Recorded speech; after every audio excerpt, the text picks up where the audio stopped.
نحمده ونصلي ونسلم على رسوله الكريم أما بعد فأعوذ بالله من الشيطان الرجيم بسم الله الرحمن الرحيم وأقيموا الصلاة وآتوا الزكاة وأطيعوا الرسول لعلكم ترحمون صدق الله العظيم اللهم صل على سيدنا ومولانا محمد وعلى آل سيدنا ومولانا محمد وبارك وسلم ثم صل عليه۔ کل کے درس قرآن میں یہ بات عرض کی تھی کہ اللہ رب العزت کی خصوصی رحمت کے مستحق وہ خوش نصیب لوگ ہوتے ہیں جو مشکل معاملات میں صبر کا دامن تھام لیتے ہیں۔ یہ ایسے خوش نصیب لوگ ہیں جو اللہ کی خصوصی رحمت کے مستحق ہوتے ہیں۔ جو آیت کریمہ میں نے آپ کے سامنے تلاوت کی، اس میں بھی اللہ رب العزت ان خوش نصیب لوگوں کا ذکر کر رہے ہیں جو اللہ رب العزت کی خصوصی رحمت کے مستحق ہوتے ہیں۔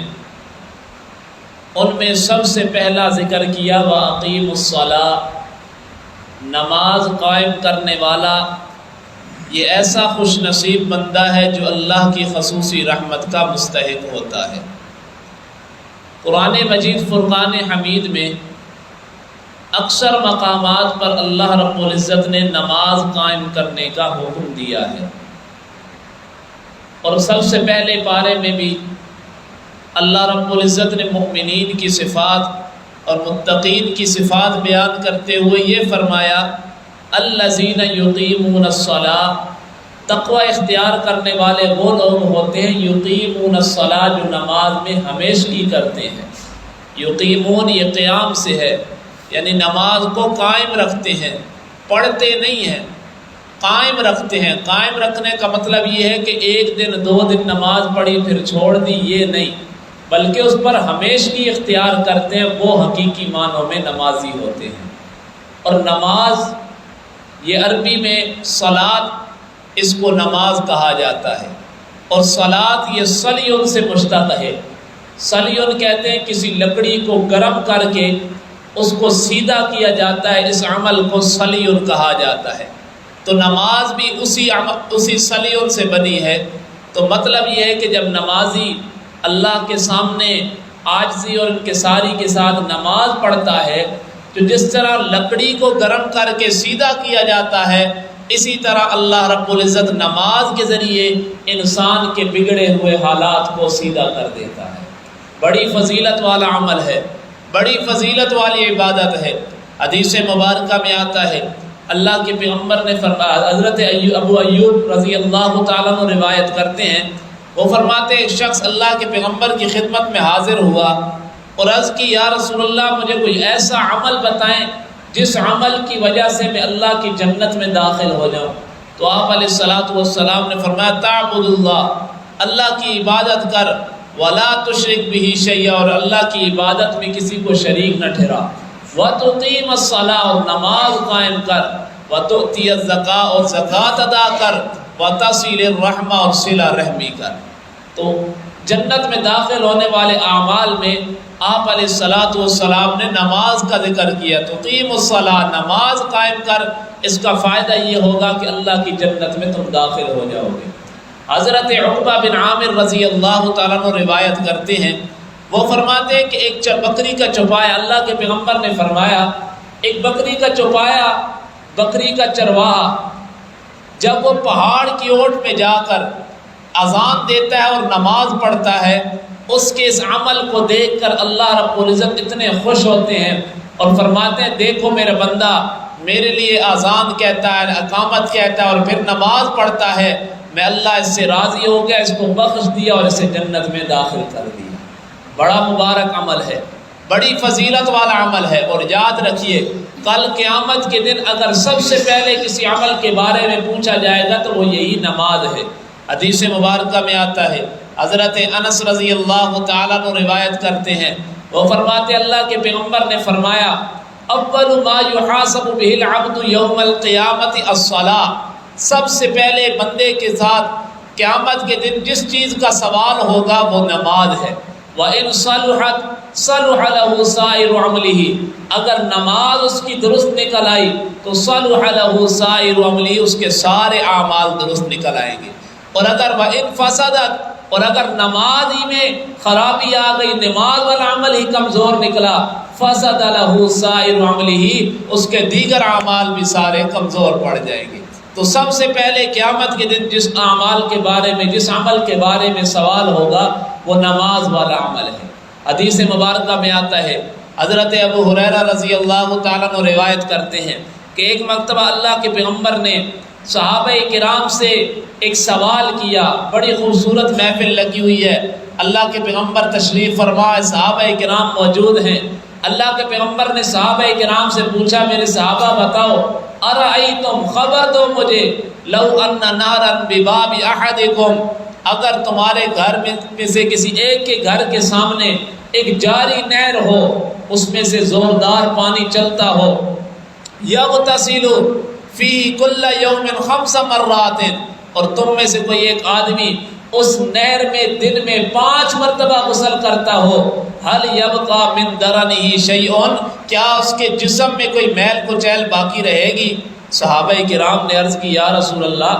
نہر ہو اور ہو بھی جاری اور دن میں انسان اس میں 5 مرتبہ غسل کرے، بھلا اس کے جسم میں کیسے میل کچیل باقی رہے گی؟ تو اللہ کے پیغمبر نے فرمایا فَكَذَلِكَ مِثْلُ صَلَوَاتِ الْخَمْسِ، یہی مثال 5 نمازوں کی ہے کہ انسان اچھے طریقے سے وضو کرے اور نماز ادا کرے تو اس کے جسم میں بھی گناہ بالکل باقی نہیں رہتے۔ اور ایک روایت میں آتا ہے، حضرت ابو ذر غفاری رضی اللہ تعالیٰ عنہ روایت کرتے ہیں کہ ایک مرتبہ سردیوں کا موسم تھا، درخت سے پتے جب گرتے ہیں وہ موسم تھا، اللہ کے پیغمبر مجھے باہر لے گئے، ہم باہر گئے، ایک درخت کو دیکھا، اس درخت سے بڑے پتے گر رہے تھے، آپ علیہ الصلوۃ والسلام نے اس درخت کی ٹہنی کو پکڑا اور اسے خوب ہلایا تو اس درخت کے پتے اور زیادہ گرنے لگے۔ آپ علیہ الصلوۃ والسلام نے فرمایا، میرے صحابی، جس طرح اس درخت سے پتے گر رہے ہیں، اسی طرح ایک مسلمان بندہ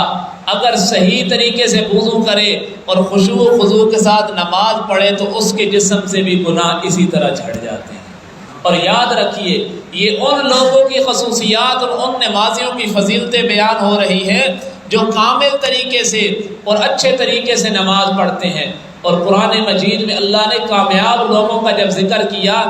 ہم کہتے ہیں کہ مال و متاع والے کامیاب ہو گئے، اللہ فرماتے ہیں نہیں، یہ دنیا کا مال و متاع تو عارضی ہے، حقیقی کامیاب کون لوگ ہیں؟ قد افلح المؤمنون الذین هم فی صلاتهم خاشعون، مومن آدمی کامیاب ہو گیا، لیکن کون سا مومن آدمی؟ الذین هم فی صلاتهم خاشعون، جو اپنی نمازوں میں خشوع و خضوع رکھتے ہیں، یعنی نماز اگر پڑھتے ہیں تو عاجزی کے ساتھ، انکساری کے ساتھ نماز پڑھتے ہیں۔ حدیث مبارکہ میں آتا ہے، حضرت ابو عبادہ بن صامت رضی اللہ تعالیٰ عنہ روایت کرتے ہیں، وہ فرماتے اللہ کے پیغمبر نے فرمایا، 5 صلوات افترضہن اللہ،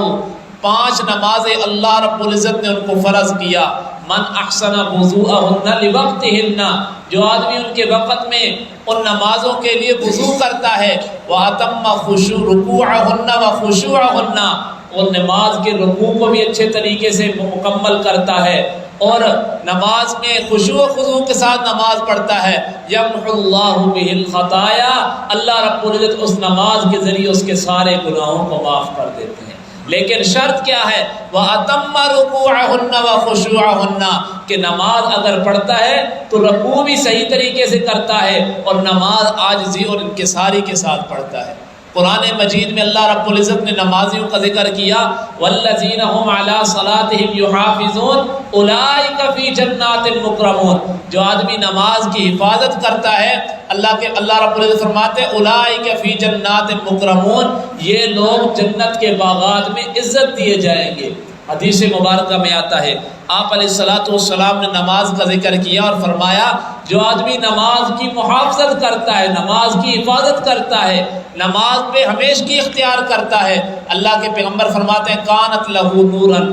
اس کے لیے کل قیامت کے دن یہ نماز نور بن جائے گی، وبرہانن، اور اس کے لیے دلیل اور برہان بن جائے گی، وحجۃ یوم القیامہ، اور قیامت کے دن یہ نماز اس کے لیے ونجات یوم القیامہ، اور قیامت کے دن یہ نماز اس کے لیے نجات کا سبب بن جائے گی۔ اور جو آدمی نماز کی حفاظت نہیں کرتا یہ نماز اس کے لیے نور بھی نہیں بنے گی، برہان بھی نہیں بنے گی، اور نجات کا سبب بھی نہیں بنے گی۔ اور آگے اللہ کے پیغمبر نے بڑا سخت جملہ ارشاد فرمایا، اللہ کے پیغمبر نے فرمایا وَقَانَ يَوْمَ الْقِيَامَةِ، اور وہ قیامت کے دن فرعون، حامان اور امیہ بن خلف کے ساتھ ہوگا، ابی بن خلف کے ساتھ ہوگا۔ اللہ کے پیغمبر نے فرمایا جو نماز کی حفاظت کرتا ہے نماز اس کے لیے نور بن جائے گی، نماز اس کے لیے دلیل اور حجت بن جائے گی، اور نماز اس کے لیے نجات کا سبب بن جائے گی۔ اور جو نماز کی حفاظت نہیں کرتا اس کا حساب و کتاب فرعون اور حامان کے ساتھ ہوگا۔ جس طرح وہ گناہگار ہیں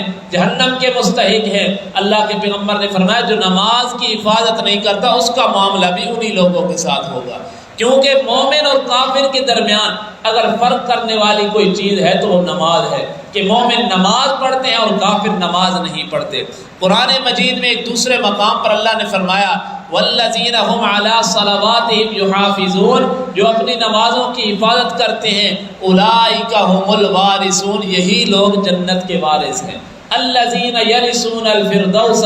ہم فیہا خالدون، وہ جنت الفردوس کے وارث ہیں جس میں وہ ہمیشہ ہمیشہ رہنے والے ہوں۔ تو یاد رکھیے یہ کون سی نماز ہے؟ جو نماز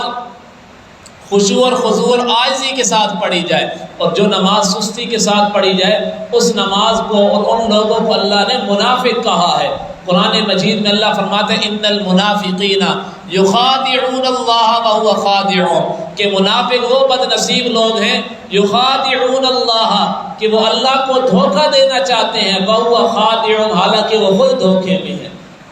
یخادعون اللہ وهو خادعهم، آگے اللہ فرماتے ہیں وَإِذَا قَامُوا إِلَى الصَّلَاةِ، اور جب وہ نماز کی طرف کھڑے ہوتے ہیں قاموا کسالى، تو نماز پڑھتے ہیں سستی کے ساتھ۔ ایک سستی کیا ہے کہ نماز کو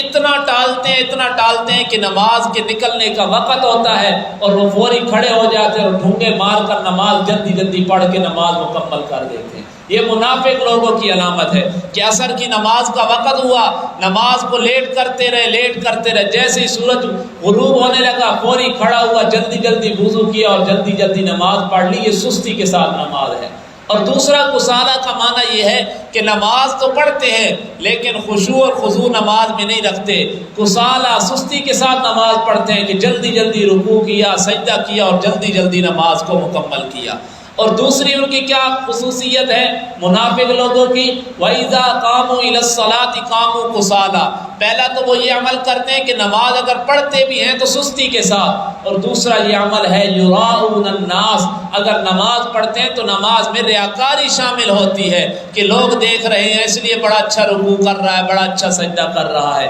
اور یاد رکھیے جو نماز ریاکاری کے ساتھ پڑھی جائے، قرآن مجید میں دوسرے مقام پر اللہ فرماتے ہیں فَوَيْلٌ لِّلْمُصَلِّينَ، ہے تو وہ نمازی چاہے ہر وقت ہر نماز وہ وقت پر بھی پڑھ رہے ہیں، الذین هم عن صلاتهم ساہون فویل للمصلین، بربادی ہے، ہلاکت ہے ان نمازوں کی، نمازیوں کے لیے کہ لاتے تو وہ نمازی ہیں لیکن الذین هم عن صلاتهم ساہون، جو اپنی نمازوں میں سستی سے کام لیتے ہیں، کہ چاہے وہ فجر کی نماز بھی پڑھ رہے ہیں، دن میں 5 نمازیں پڑھ رہی ہیں لیکن نماز وہ سستی کے ساتھ پڑھتے ہیں۔